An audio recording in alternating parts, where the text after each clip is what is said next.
Who's actually going to get the most out of a pre-built gaming rig like the Centaurus Helios 3? And who should walk away before spending a paycheck? Is it a safe bet for the everyday gamer, who just wants smooth frame rates? Or does it only make sense for the enthusiast who plans to push every setting to the limit? And maybe the biggest question of all, does the price line up with what you actually get once it's sitting on your desk?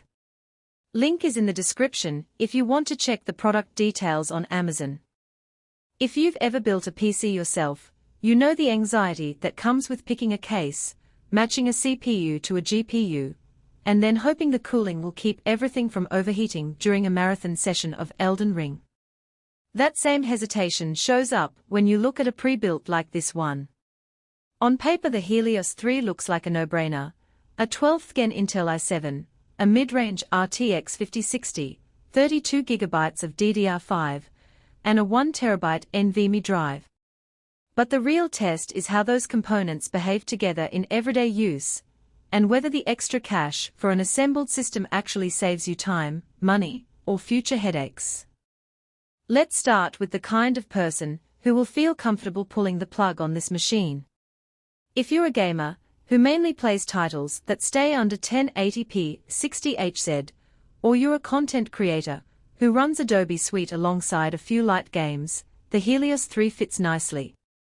The RTX 5060 handles modern shooters and open-world games at high settings without screaming for a new GPU, and the 32GB of DDR5 ensures you won't be swapping out RAM when you open dozens of browser tabs while streaming. The 1TB NVMe is fast enough to load worlds in seconds, so you'll notice a tangible drop in load times compared to a traditional HDD, especially if you keep your game library on that drive. Now, who should skip it? If you're a hardcore 4K 120Hz competitor who lives for ultra-high refresh rates, you'll find the RTX 5060 hitting a ceiling well before the monitor can keep up. Likewise, if you plan to upgrade your GPU within a year, the cost of this pre-built may not make sense. You'd likely save more by buying a bare-bones chassis and adding a higher-tier graphics card later. Finally, anyone who's particular about future-proofing with the latest Wi-Fi 6E or PCIe 5.0 might be disappointed, because the Helios 3 sticks with AC Wi-Fi and a standard PCIe 4.0 layout. The first thing I looked at after unboxing was the case. It's a tempered glass panel with ARGB strips that give the rig a showroom vibe, but more importantly the design includes four 120mm fans that spin up quickly enough to keep the CPU and GPU under control during long raids or rendering sessions. In practice, the fans are loud enough that you'll hear them when you're trying to listen for in-game audio cues, but the noise level stays in the 3540 dB range, which is comparable to a busy coffee shop. If you're sensitive to fan whine, you might want to add a quieter fan or a small aftermarket controller, but for most users the stock setup is acceptable. Thermal performance is where the "assembled in the USA" claim matters.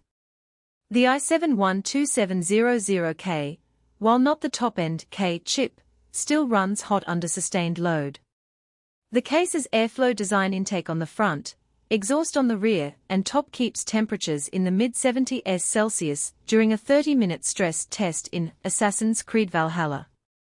That's a comfortable margin, and you won't see throttling until you push the system past 100% GPU utilization for hours, which is unlikely in typical gaming or editing workflows. Storage is another practical point. The 1TB NVMe drive is a decent size for a primary OS and a handful of big games, but if you keep a massive library of 4K movies or high-resolution textures, you'll need an external solution, or a secondary SSD. The good news is the case offers extra 2.5-inch bays and an additional M.2 slot, so expansion is straightforward. Just open the side panel and snap in a new drive without needing a screwdriver. On the software side, Windows 11 Pro comes pre-installed, and the pre-built includes a suite of driver utilities that auto-update the chipset, GPU, and network adapters. That saves a novice user the chore of hunting down each driver manually. However, the utilities are a bit heavy, they run a background service that can take a few seconds to start after boot. If you're a power user, you might prefer a clean install to strip away bloatware, but the process is simple enough that even a first-time PC owner can handle it. One hidden trade-off that shows up after a few weeks is cable management. The case's interior has plenty of zip ties, but the front panel's USB 2.0 and 3.2 ports are wired with a single bundle that looks tidy at first, then becomes a tangled mess when you try to reach the rear I/O for a monitor cable.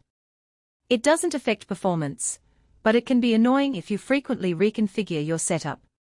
A quick reroute of the cables using the